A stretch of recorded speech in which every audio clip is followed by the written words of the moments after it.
El siglo XXI tiene una característica inconfundible.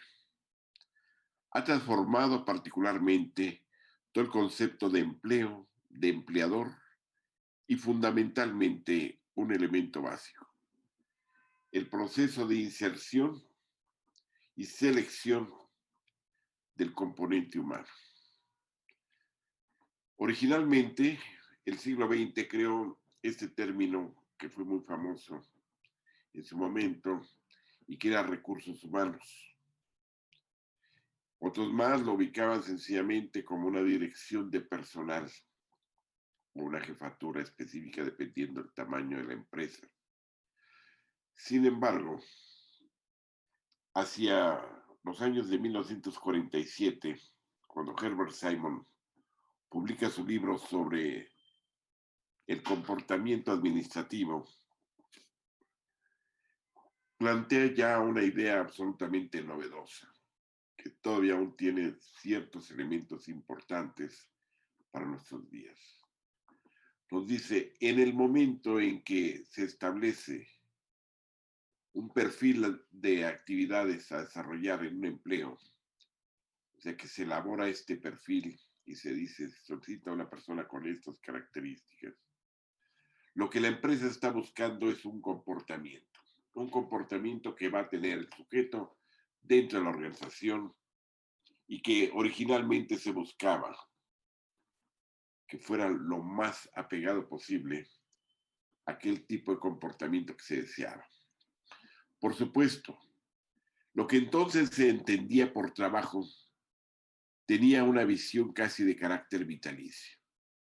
Entrabas hoy a una empresa y ahí, como decían anteriormente, voy a hacer huesos, voy a hacer que mis huesos se envejezcan junto con mi persona y voy a ir buscando ascender hasta el límite de las posibilidades y del potencial que me pueda brindar como oportunidad la organización.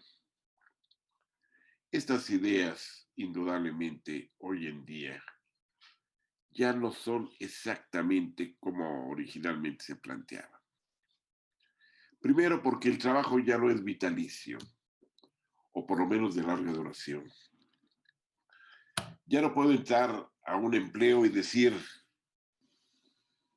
me faltan 29 años, 364 días para cumplir 30 años de servicios y jubilarme. No, eso no.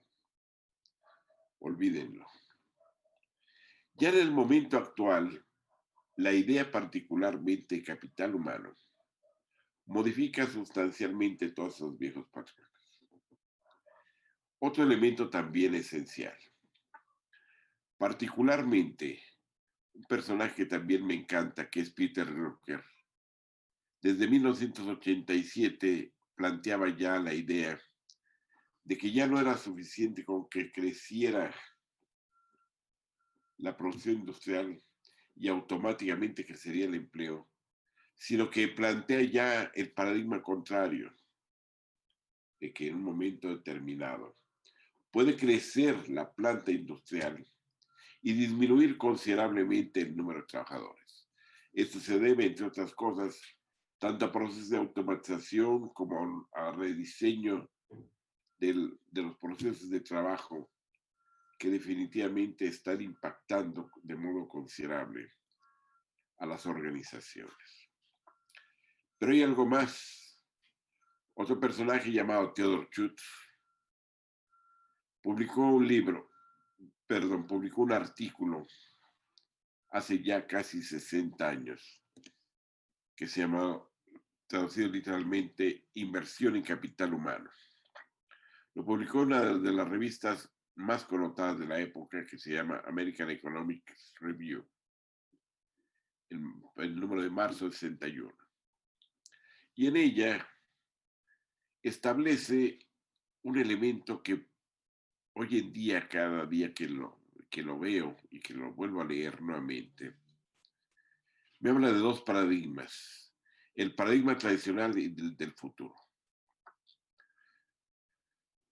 Por supuesto, el artículo es mucho más rico que el esquema que yo aquí le estoy resumiendo para la lectura de Schutz.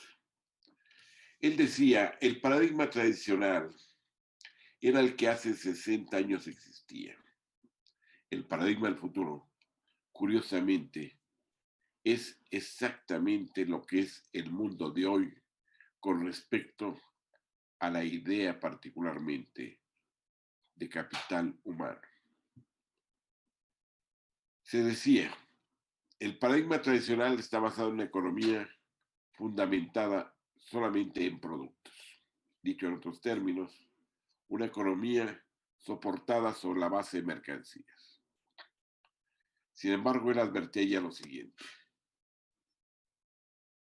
Las economías del futuro serán economías basadas en la información. Y me dirán, bueno, ¿y esto cómo se puede apreciar hoy en día que así es?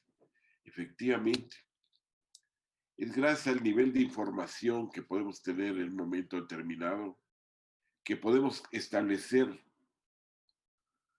y dibujar qué es lo que debe producir una empresa, hasta qué tiempo debe seguir elaborando un producto y cortar la vida de ese producto para hacerla breve, cómo establecer costos, cómo abrirles al mercado, y todo eso indudablemente es información.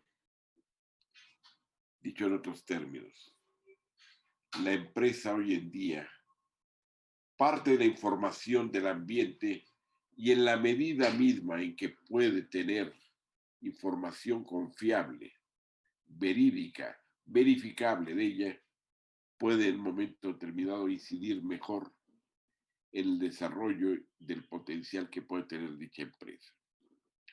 Las economías hoy en día están entonces basadas en información. A su vez, el paradigma tradicional estaba fundamentado en el control centralizado de la dirección. Hoy en día no.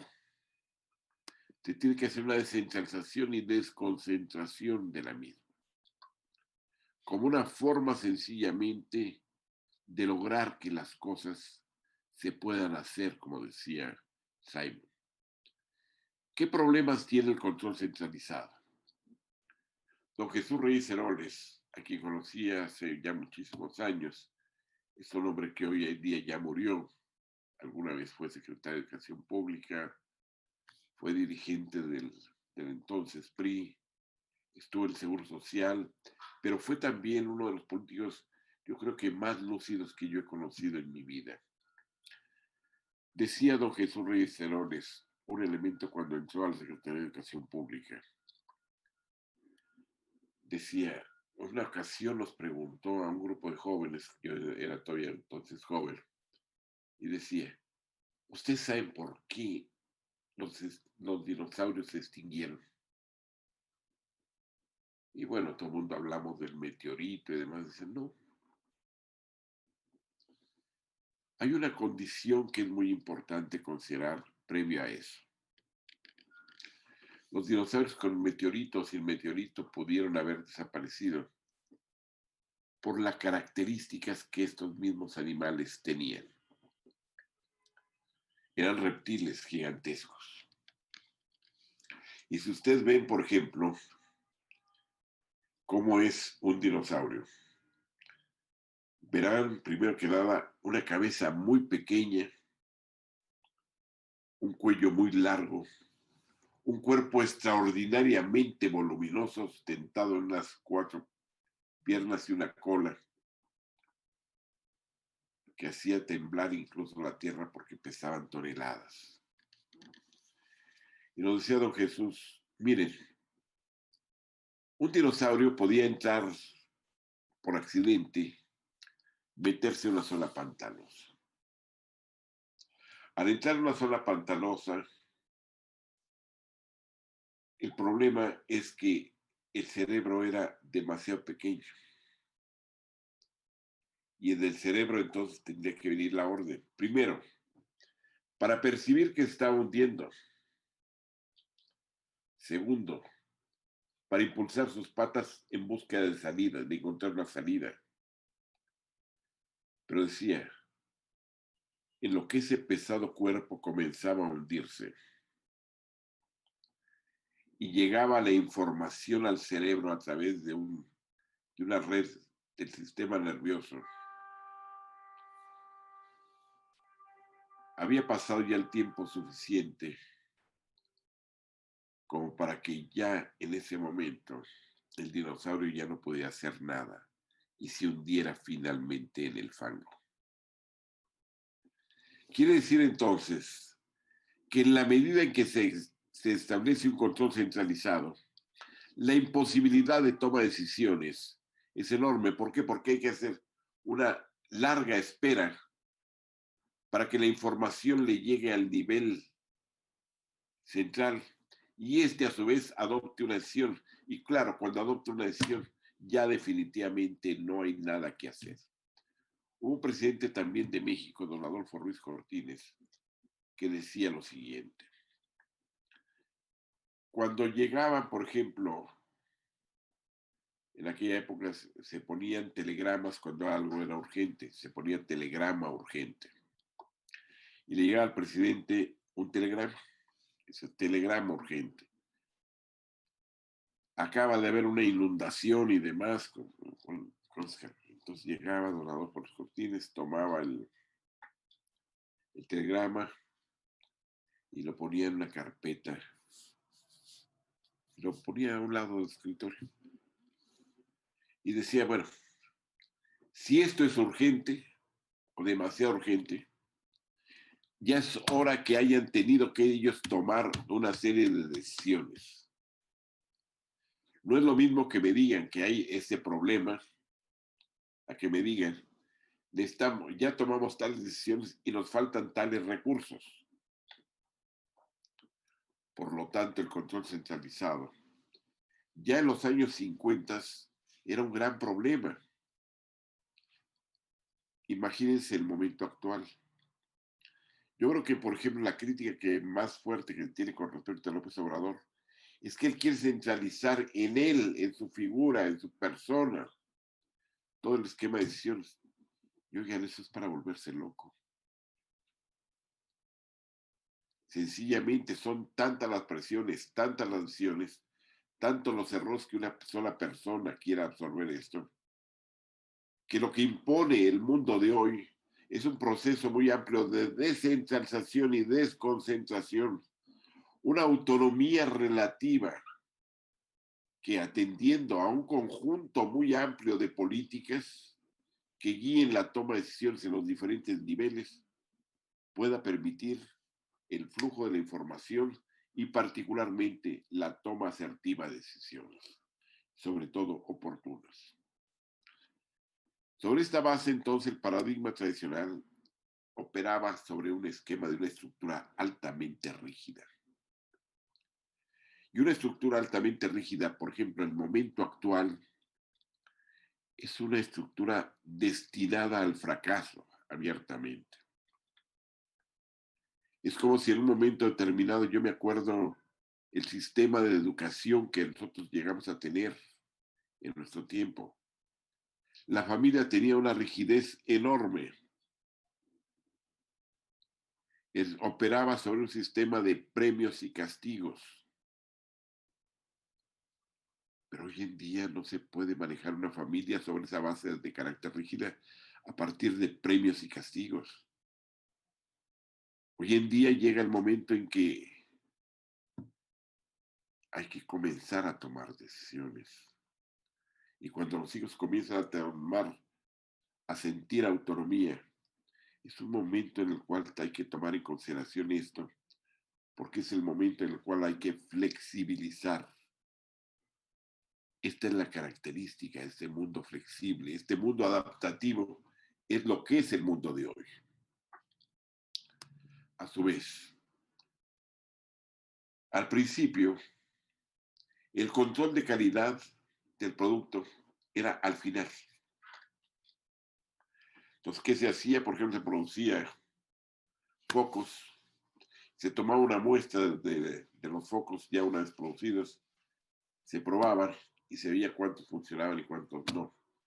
De esta manera, entonces, El control de la calidad del producto se decía cuántas fallas hubo o cuántas ventajas pudieron haberse tenido.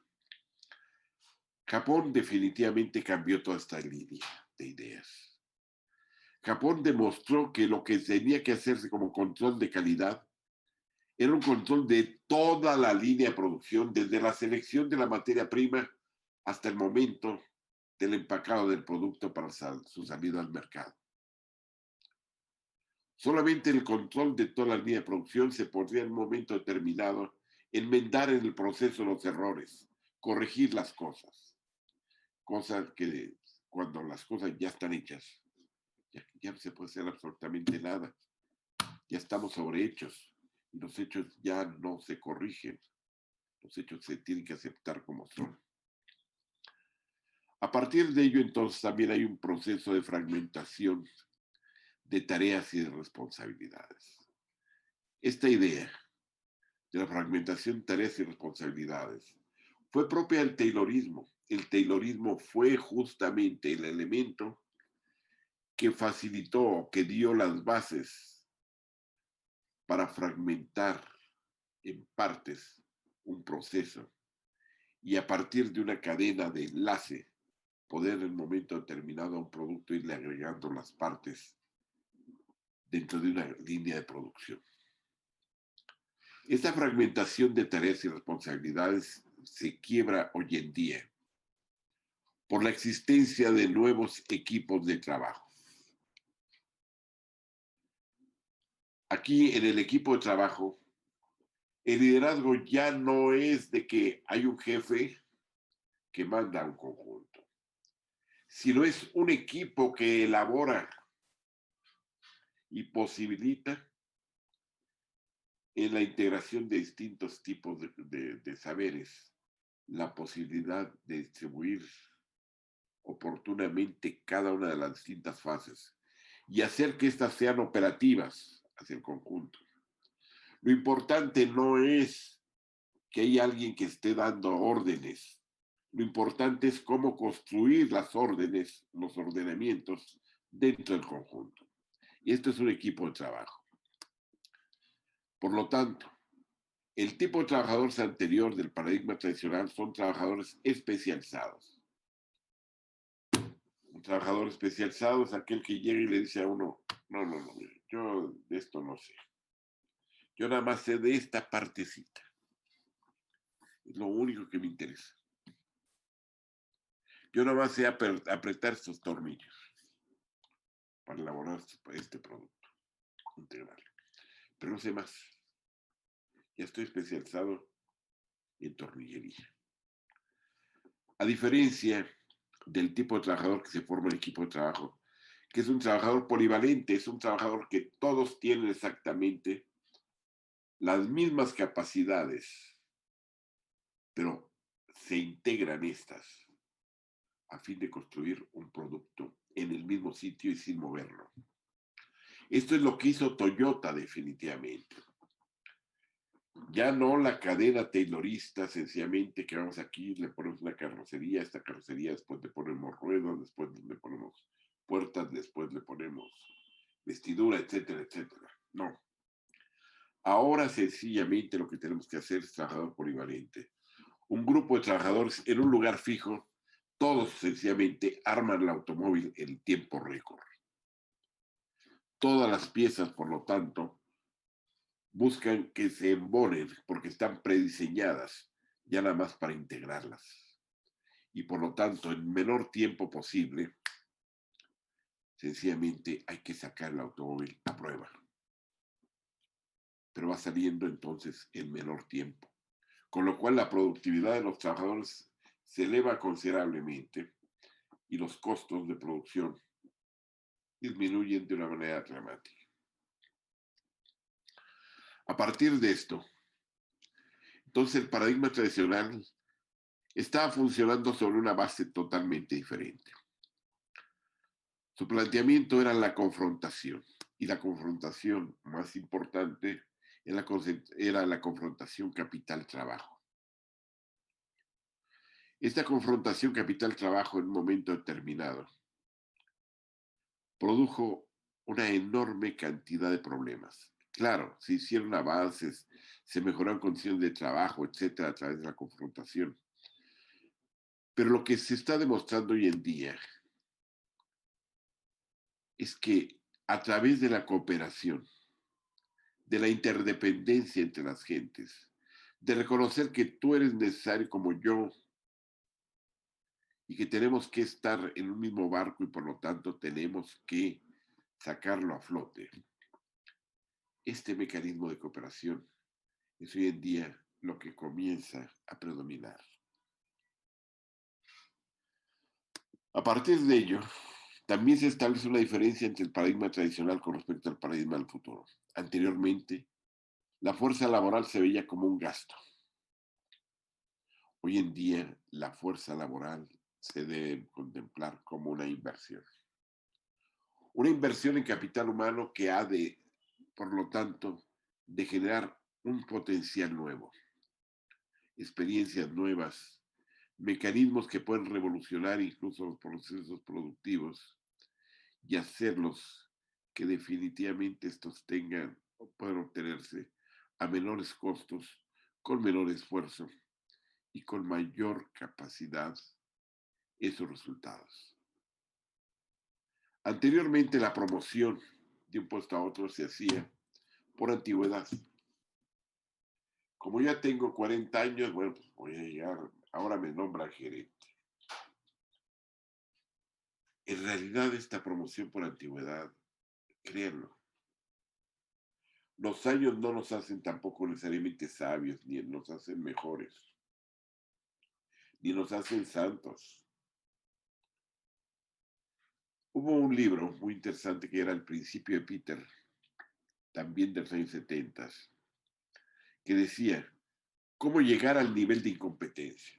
Dice, ocurre sencillamente que en un momento determinado encontramos un trabajador que es bastante competente para hacer tal o cual tarea. Y lo ascendemos. Al ascenderlo, creemos que esas competencias, bueno, ahora se van a ver superadas por el estímulo. No. En la mayoría de los casos no ocurría esto, sino que el trabajador definitivamente entraba a un plano donde había abandonado sus principales cualidades y entraba ahora en una condición que no era la mejor.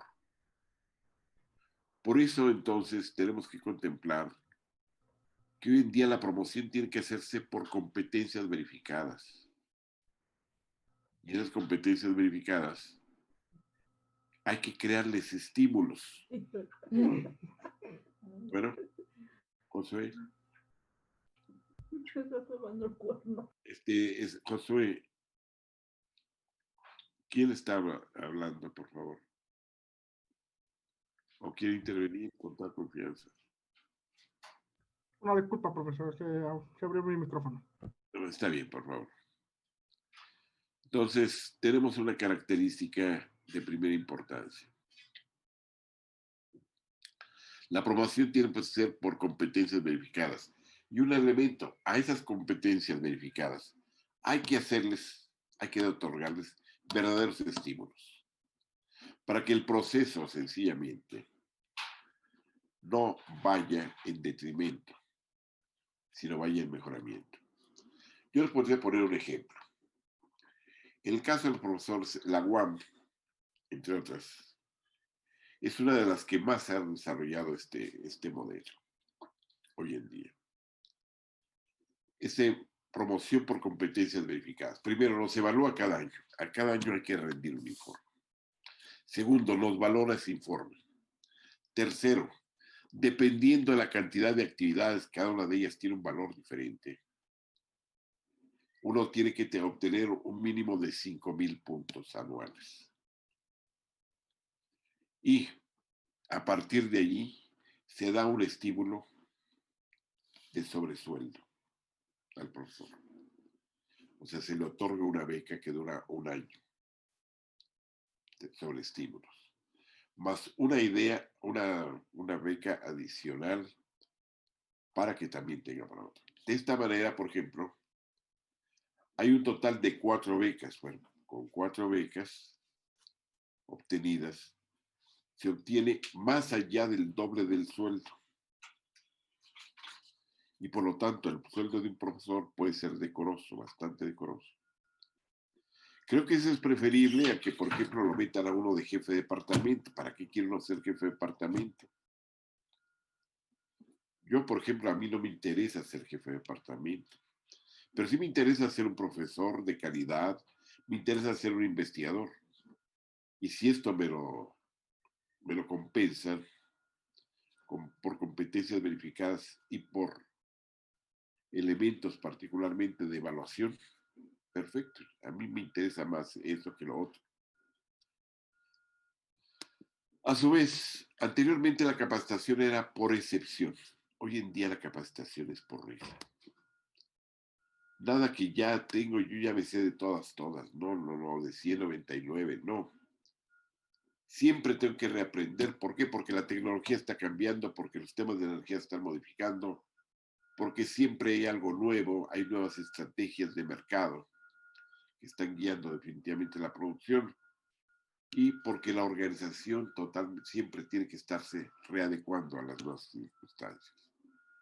Por lo tanto, mientras que antes hubo una exigencia de calificación mínima y la exigencia de calificación mínima de carácter escolar, por ejemplo, cuando yo era niño hace muchísimos, muchísimos años, sencillamente era que tenga un certificado de primaria. Después cambió certificado secundario. Hoy en día lo mínimo que se requiere es preparatoria y ya para ustedes, sencillamente en este siglo, se les reclamará como principio básico la licenciatura. Por lo tanto, si antes era una calificación mínima lo que importaba, pero ahora lo que importa es una exigencia de competencias básicas. Estas competencias básicas tienen que ser demostrables. No nada más llegan ustedes y van a decir soy licenciado en administración, sino a ver cómo resolvería usted estos problemas. Anteriormente, la permanencia por el tiempo nos daba la base en un trabajo. Hoy en día todo el sistema de contratación es temporal y se hace un reciclamiento del personal por necesidades y requerimientos de la empresa. Por lo tanto, nadie puede decirse que está seguro y ya agarró la actividad de su vida. A partir de eso entonces, veamos cómo ha cambiado el panorama particularmente de la educación. Y en este cuadro, que curiosamente construí sobre los temas educativos, antes de que viniera la pandemia, encontramos dos tipos de educación. El sistema de educación cerrada, que está basada en el aula, escolarizada, temporal, para una mentalidad siempre subalterna. O sea, que quiere una mentalidad subalterna. Para quienes nunca van a dirigir nada, para quienes nunca van a tomar grandes decisiones. Se les está educando solamente para obedecer planteamientos. A diferencia de los sistemas de educación abierta, desescolarizada, permanente, para una mentalidad de corte directivo. Esta diferencia se establece en la siguiente. Primero, en la formación ética. Los temas de educación cerrada tienen una formación ética con una visión valorativa tradicional, apegada a criterios de jerarquía, obediencia, subordinación, apegada a convencionalismos sociales y a la legalidad vigente y a la creencia en los premios y castigos. Te portaste bien, te premio, te portaste mal, te castigo. El otro sistema de educación abierta es desescolarizada permanente para una mentalidad directiva. Su formación ética opera dentro de una visión valorativa apegada a resultados, adaptativa a condiciones del momento, cambiante siempre de acuerdo a circunstancias, modificable a conveniencia, estructurada de acuerdo a necesidades y sin una valoración estricta de medios y fines. Si deseamos resultados, tenemos que llegar a considerar todos estos factores. El sistema de educación cerrada, su tendencia a la idealización de los logros y fracasos basados en el reconocimiento escolar y social, lo que lo lleva a aceptar las definiciones y roles convencionales que se le asignan. No se piense que porque alguien llegó a un puesto supuestamente de alta jerarquía, por eso es mejor, o eso lo convierte en un triunfador. A veces es el principio del gran fracaso de los sujetos. Nos decía también don Jesús Reyes Heroles, cuídense de una caída para arriba. Como que una caída para arriba, las caídas son hacia abajo, dirán cualquiera. Una caída para arriba es ascender a un puesto para el cual no estamos aptos, para el cual no tenemos aún la suficiente madurez para asumirlo. Porque al ponernos en una posición precisamente donde no estamos aptos o no somos capaces para ello, dejen ustedes que hagan el ridículo, no. Ese será su gran fracaso, haber llegado en un momento en el cual no estaban preparados para ese tipo de retos. Por lo tanto, el sistema de educación abierta tiene que crear estímulo a la imaginación, no a la fantasía, no se confundan, mediante la estimulación de diferentes manifestaciones de los procesos, tanto de juego como desde la primera infancia, a fin de desarrollar iniciativas y percibir desarrollos en el ambiente. La educación abierta, por lo tanto, es una educación que nos permite captar cuándo las condiciones han cambiado y por lo tanto hay que cambiar y por lo tanto hay que modificar las cosas y por lo tanto ya no podemos seguir con las mismas rutinas a las que nos obliga la educación cerrada. La educación cerrada nos coloca como receptor de información que le corresponde a cada nivel escolar y jerárquico, mediante una educación tradicional centrada en la enseñanza. La enseñanza es, yo me dirijo a ustedes y unilateralmente les deposito supuestamente un sistema de conocimiento. A diferencia de lo que sería el aprendizaje, que es aprender por uno mismo. Quiere decir entonces que la educación abierta busca empoderarse de la información por vías diferentes, lo que supone estrategias de aprendizaje para el desarrollo de capacidades múltiples. Y estas capacidades múltiples significa que no hay el niño bonito del primer lugar, que es la perfección hecha, que no es cierto, y que del otro lado está el tonto, que nunca va a hacer nada. Una de las grandes sorpresas que justamente ocurre con este planteamiento de capacidades múltiples es que cada ser humano tiene cualidades y atributos que la mayoría de las veces el sistema escolar jamás se los descubre. Y gente, por ejemplo, que pasa por tonta, y les voy a poner varios ejemplos. Tomás Alva Edison, el gran inventor, un día su madre recibió al maestro y le dijo, señora, no hay muchacho más bruto que su hijo. Póngalo a aprender a cargar canastas o que sea, pero va a ser un fracasado. De Einstein, como era un muchacho también taciturno y demás, los maestros lo consideraron sencillamente que era el tonto de la clase. Estamos viendo el personaje que sencillamente fue Einstein. Creo que esa idea de las capacidades múltiples es lo que tenemos que llegar a buscar, desarrollar en cada uno de ustedes. Ustedes tienen que descubrirse, no que los definan, sino definirse a sí mismos y reconocer que para qué son mejores y para cuáles, pues, no tienen la menor idea. Pero no es exactamente lo importante. A su vez, La educación tradicional busca asimilar las fuentes de información de que dispone dentro del nivel escolar o jerárquico y utiliza básicamente la memoria, a diferencia de la educación abierta que busca la capacidad de selección de la información y fuentes de manera asertiva. La educación cerrada busca la aceptación y codificación establecida de los criterios considerados como verdaderos. Y pongo verdaderos entre comillas. Lo otro es la capacidad analítica, vinculada a la construcción de conceptos, variables e indicadores que es propio de la educación abierta. Uno de los grandes problemas de la educación cerrada es la dispersión entre saberes múltiples de pretensión, sobre todo de carácter enciclopédico. Nos dan tantas materias que créanlo, yo lo volví a vivir particularmente con mis hijos y sobre todo más recientemente con mi hija menor.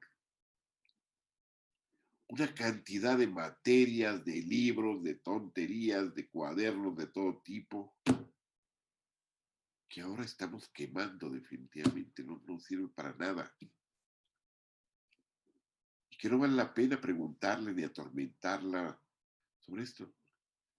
Finalmente, ella ha encontrado lo que cada uno ha encontrado, aquello que quiere, aquello que le gusta, aquello que se siente mejor.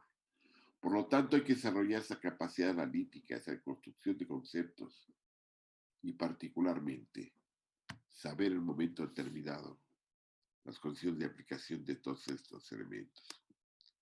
En la educación cerrada hay una desvinculación entre la abstracción matemática y los problemas concretos. En la otra, la capacidad matemática sirve para modelar teorías y propuestas explicativas.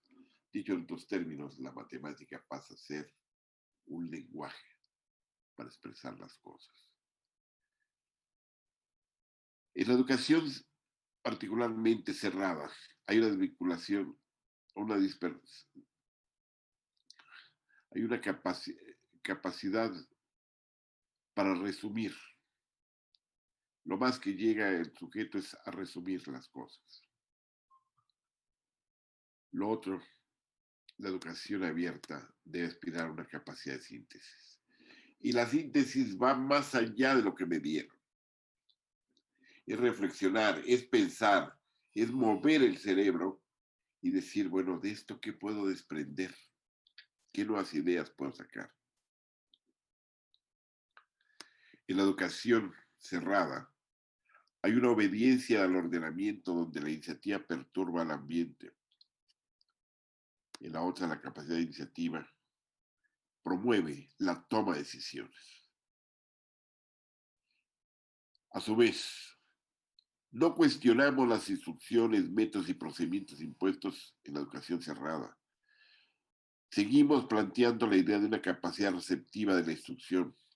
Hacemos énfasis en la certificación formal y la consideramos esta como de carácter vitalicio. Esto en la educación cerrada. En la educación abierta tenemos que ver los métodos de verificación de la información, tanto para setear informaciones falsas como para eliminar información obsoleta o bases de datos que ya no sirven. Segundo, tenemos que crear métodos de exposición para la información y tenemos que tener énfasis en el resultado siempre temporal, que es como la vida, breve, tanto en nuestra existencia como en los productos, como en los servicios que en un momento determinado podemos dar.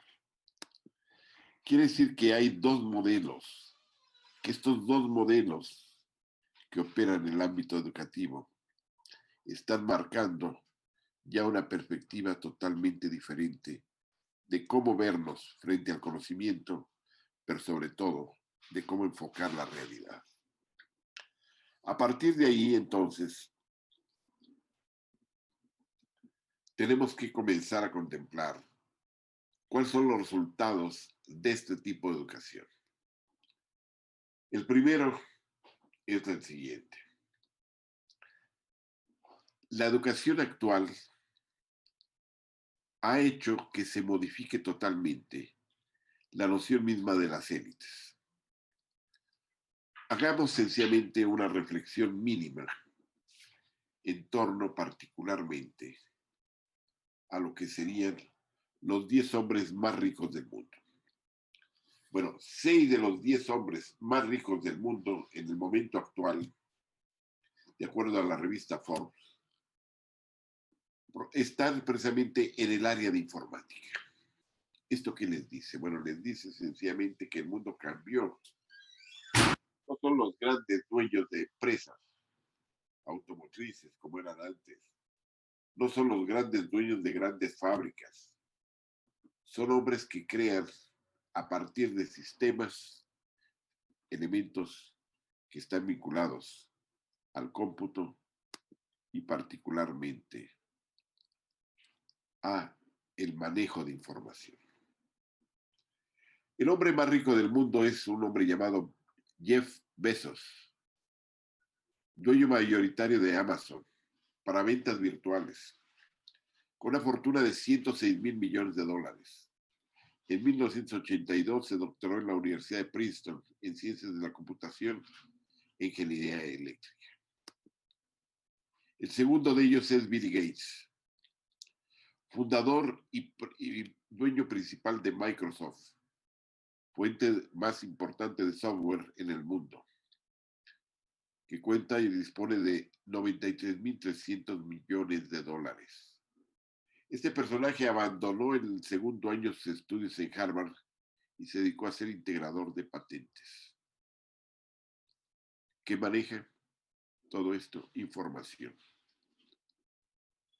El cuarto hombre más rico del mundo es Mark Zuckerberg, dueño de Facebook, la red más famosa del mundo con una fortuna de 77.300 millones de dólares. Este personaje fue sancionado en su tiempo al haber sido acusado de hackear los archivos escolares, por lo que tuvo que abandonar la Universidad de Harvard y fue expulsado. Finalmente, en 1917, frente al éxito que tuvo su página, la universidad le permitió doctorarse, aunque hoy enfrenta el caso de Cambridge Analytica, que lo acusa también de fraudes. El octavo hombre más rico del mundo es Larry Page, cofundador de Google, la red de información más conocida en el mundo. Posee 55 mil millones de dólares. Es doctor en Administración de Empresas de la Universidad de Stanford, en California. El noveno hombre más rico del mundo es Larry Ellison, fundador principal accionista mayoritario de Oracle, empresa de gestión de datos de tipo de objeto relacional, utilizada para la construcción de nubes de información relacionales, con una fortuna personal de 54.700 millones de dólares. Estudió en la Universidad de Chicago Ciencias de la Computación y curiosamente nunca se graduó. El décimo es el Jeff Brin, cofundador de Google, junto con Larry Page. Su fortuna personal de 53.600 millones de dólares. Nació en lo que fue la antigua Unión Soviética y migró a Estados Unidos, lo que lo obligó a volver a cursar sus estudios hasta alcanzar el grado de maestría en Stanford, no continuando después del doctorado para dedicarse a la empresa, que actualmente sigue. ¿Qué nos revela todo esto de los 6 hombres más ricos del mundo? Que definitivamente no son ya las empresas petroleras las que producen la mayor riqueza, sino básicamente el mundo de la informática. A partir de ahí, entonces, el mundo informático ha cambiado totalmente la modelación que tenemos sobre cómo vamos a entrar directamente al mercado de trabajo. Tenemos que mezclar dos variables: el nivel de manejo de la información, que es modelación y programación, o el de simples usuarios de redes como somos nosotros. El tipo de personal que forma, que es personal directivo o personal solamente de ejecución. En la modelación y programación significa que aquí tenemos el diseño de programas y al mismo tiempo el diseño de empresas. En personal directivo serían empresas para el acceso y distribución y uso de la información. Dentro de ellas aquí están las que les he marcado, esos 6 hombres más ricos del mundo. Estos hombres han hecho posible poner los medios sobre los cuales se sustenta toda la estructura de la producción del mundo. El segundo, modelación y programación para la ejecución. Es el papel de los ingenieros de sistemas para el desarrollo y diseño y desarrollo de sistemas. Por otra parte, tenemos aquí el sistema de usuario en red, el personal directivo. Alguien puede ser presidente de una empresa muy importante, pero no se olviden una cosa.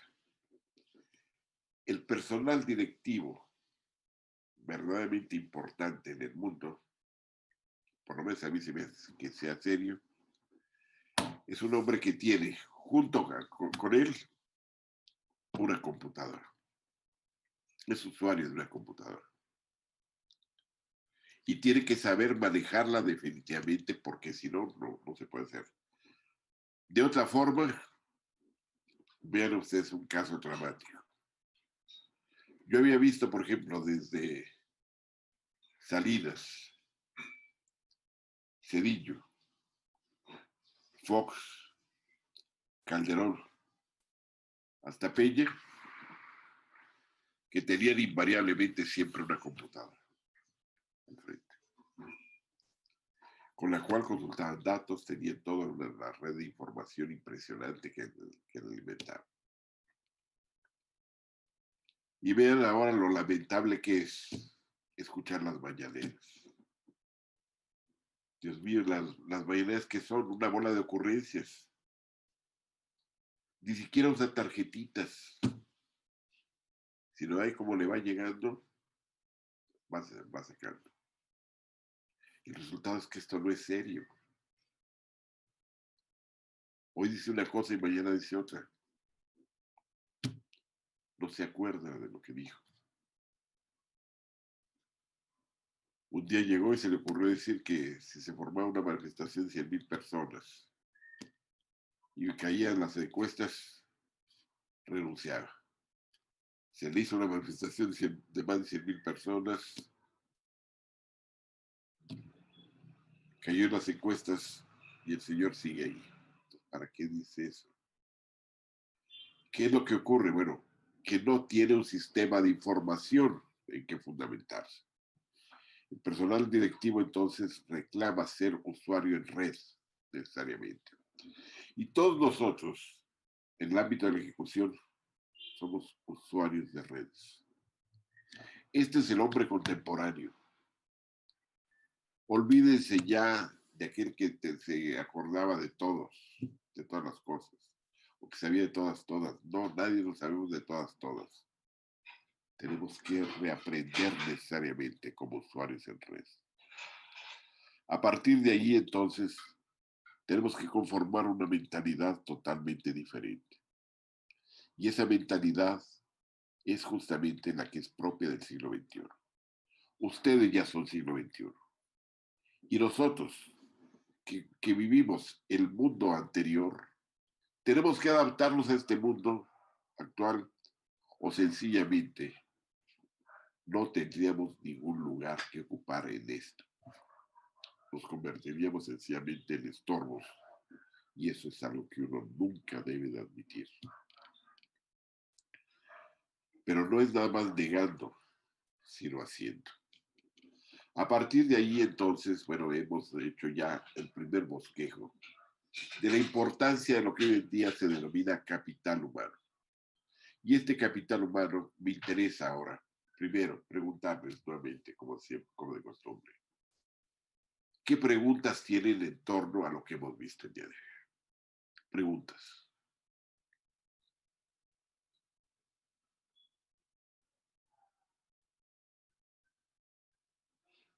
Preguntas, por favor. Dudas que tengan. Dudas. ¿Estuvo clara la exposición? Segundo, me interesa ahora su punto de vista. Puntos de vista, por favor. Ideas.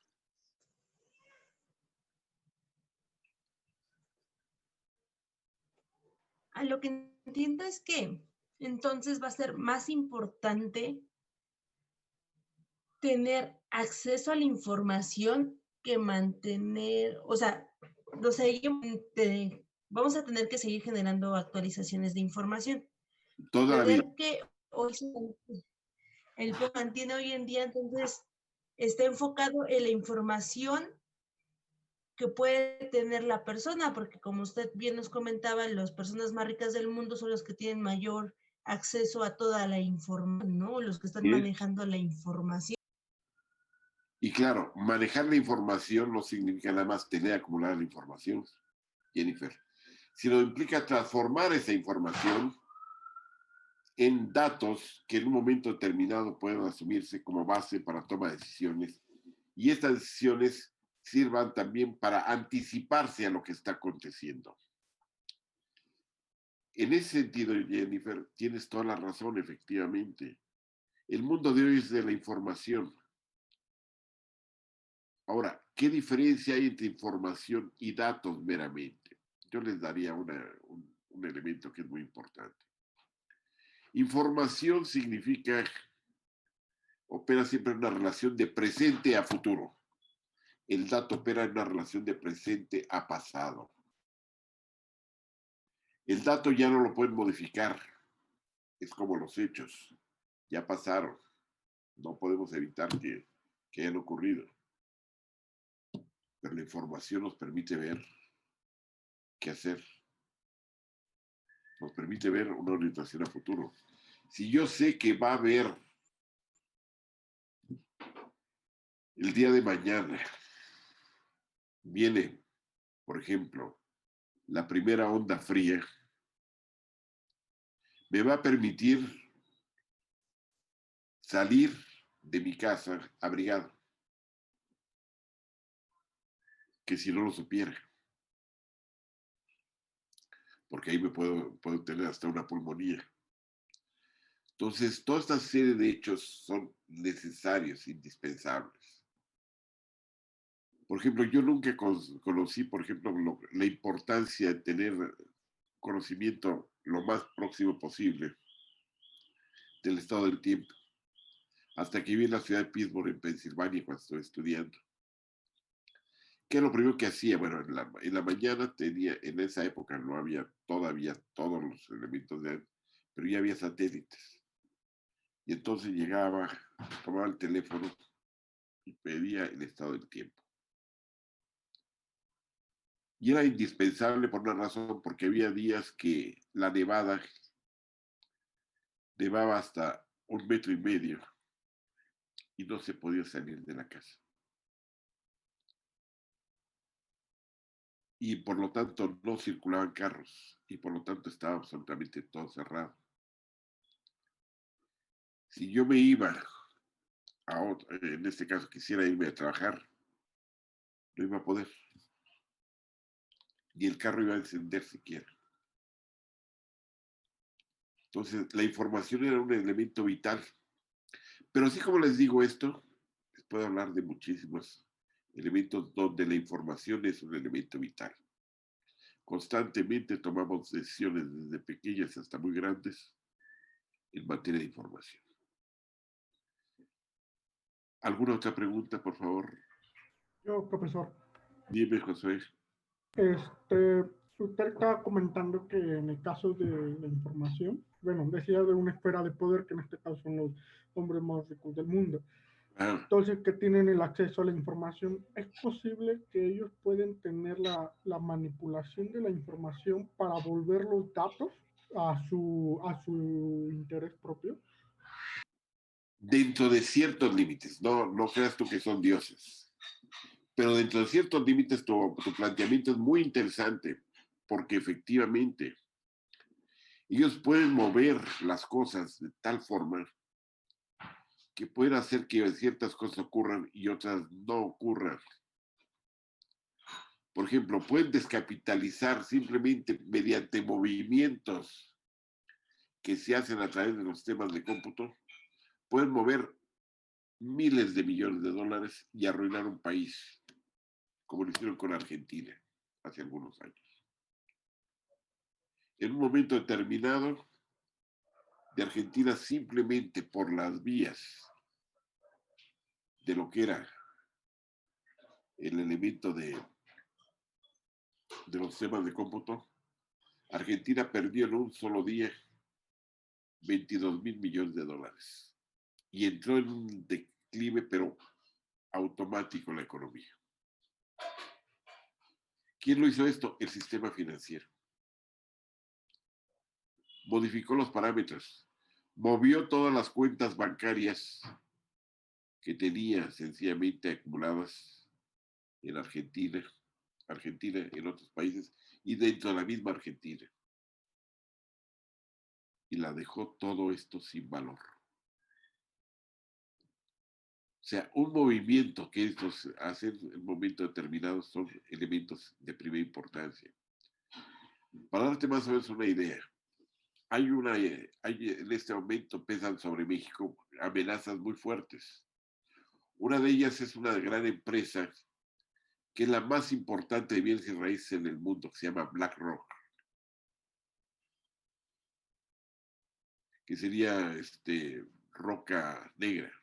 Bueno, BlackRock tiene tal capacidad en el momento y tiene a nivel mundial distribuidos sus capitales en el mundo, que indudablemente todos los países son en una u otra forma deudores de ellos. En un momento determinado, cuando vieron que el candidato que tenían ellos, que era Miss, no iba a salir, vino el señor de BlackRock,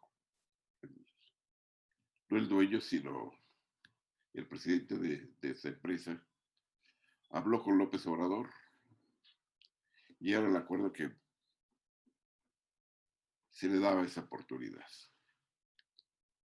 En este momento no están de acuerdo con los planteamientos y bueno, pues sabrá ya López Obrador si se pliega o no a esos ordenamientos. Ellos, o sea, el neoliberalismo entonces hay que entenderlo, no es una teoría. El neoliberalismo es una práctica que maneja precisamente estructuras de poder y que impone, por lo tanto, condiciones. Si yo te voy a prestar a ti un dinero, obviamente yo voy a marcarte sobre qué vas te presto y cuánto te presto y con qué tolerancia te puedo dar. Por lo tanto, efectivamente, lo que tú dices, Josué, es cierto. El manejo de información, no meramente de datos, el manejo de la información, de alguna manera modifica el futuro de muchas personas, organizaciones y sobre todo de países. Esto es real absolutamente lo que está diciendo. ¿Algún otro planteamiento, compañeros? Gracias, profesor. Yo tengo una pregunta. Bueno, no sé si alguien más vaya a participar. Claro que sí. Dime, Jennifer. Yo quería saber su opinión sobre, estuve viendo hace un rato, ¿no?, donde están conversando dos personas y uno fundamentaba que hay un grupo de poder, por decirlo así, un grupo donde las personas más poderosas del mundo, pues vaya, buscan manejar la mayor parte de los países a control de ellos, ¿no? Entonces, yo me preguntaba si realmente podría existir esa posibilidad de que ese grupo de poder pudiera tener, una de estas personas decía que ¿quién no pensaría que a lo mejor este grupo había sido, se me hizo una idea muy loca, pero me gustaría saber su opinión por el hecho de esto de que usted comentaba que el poder se mantiene en ciertas personas, ¿no? Y él decía que él ponía como una posibilidad de que si este grupo de personas había como implantado, por decirlo así, el virus que tenemos, la pandemia que tenemos hoy en día, con el propósito de que las farmacéuticas obtuvieran sí te entiendo, mayor, o sea, que si ellos habían volvieran implantado más el virus. ricos. Ajá, Eso es lo para que me quieres obtener de decir. alguna forma más recursos, porque él decía que tampoco era que el mundo funcionara de que los doctores son buenas personas que están luchando contra el virus, ¿no? Que quien no decía que todos nosotros acabamos siendo como un títere de las personas que tienen concentrado el poder. Mira, te voy a dar varios elementos. Una de las condiciones que hoy en día reclamaba hace todavía el año pasado el capital era la exigencia de una profunda reestructuración. Entonces, yo no te puedo asegurar que ellos hayan implantado el virus o no, pero una cosa sí te digo, que la han aprovechado divinamente. Gracias al cierre de la economía mundial, esta economía, lo que hoy comienza a reabrirse, ya no sigue los mismos parámetros que anteriormente tenía.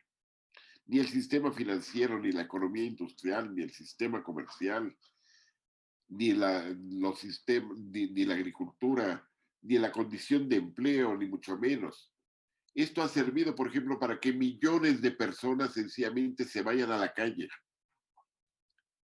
Si hubiéramos imaginado el año pasado que 12 millones de personas se iban a ir a la calle solamente en México, que 40 millones de personas iban a sufrir desempleo en Estados Unidos, nos hubiéramos reído, eso no es posible. Pues ya se hizo.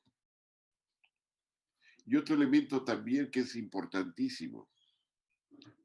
Gracias a eso, el capital se ha podido pasar de una esfera miles de millones de dólares de una esfera a otra. Por ejemplo, pasaron de la industria automotriz en unos cuantos meses, en este mismo año, pasaron, por ejemplo, de la industria automotriz, para mencionar una de ellas, en este momento que tiene un gran estancamiento, porque prácticamente no se venden carros, a la industria químico-farmacéutica. Y en este mismo momento, dentro de esas grandes estructuras que son las que supuestamente están haciendo la vacuna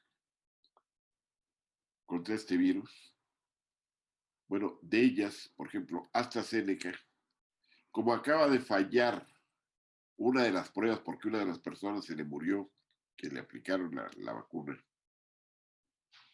pues sencillamente esto motivó el día de ayer, nada más el día de ayer, que perdieran un 1% del capital invertido en acciones de AstraZeneca.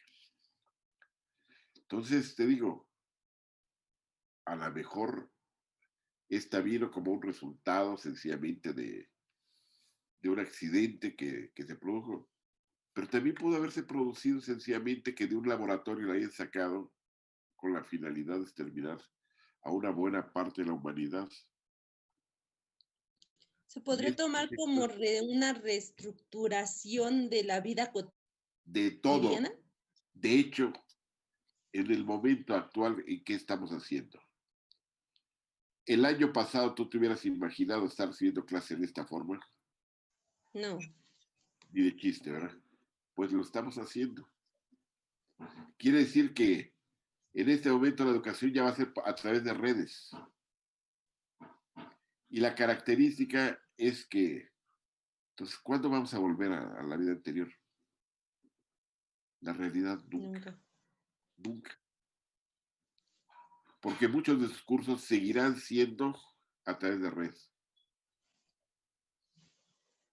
Y sus sistemas de comunicación seguirán siendo a través de redes. Y las redes van a crear condiciones absolutamente diferentes. Todo el sistema de redes, por ejemplo, en este momento hay una discusión a nivel mundial sobre qué incluir. Incluso, por ejemplo, si entra la 5G, todo lo que sería los sistemas de comunicación anteriores a nivel electrónico tendría que tirarse a la basura. Porque está la capacidad de la 5G que definitivamente en velocidad, en calidad, en tipo de servicio y demás, alzaría con respecto a todo esto. Y la 5G, ¿quién la descubrió? China. ¿Y de dónde vino la pandemia? De China. O sea, con toda esta serie de cosas, más los nuevos materiales, más lo que se va a cambiar, vamos a cambiar de tipo de automóviles, de tipo o sea, el petróleo va a tener que hacerse a un lado.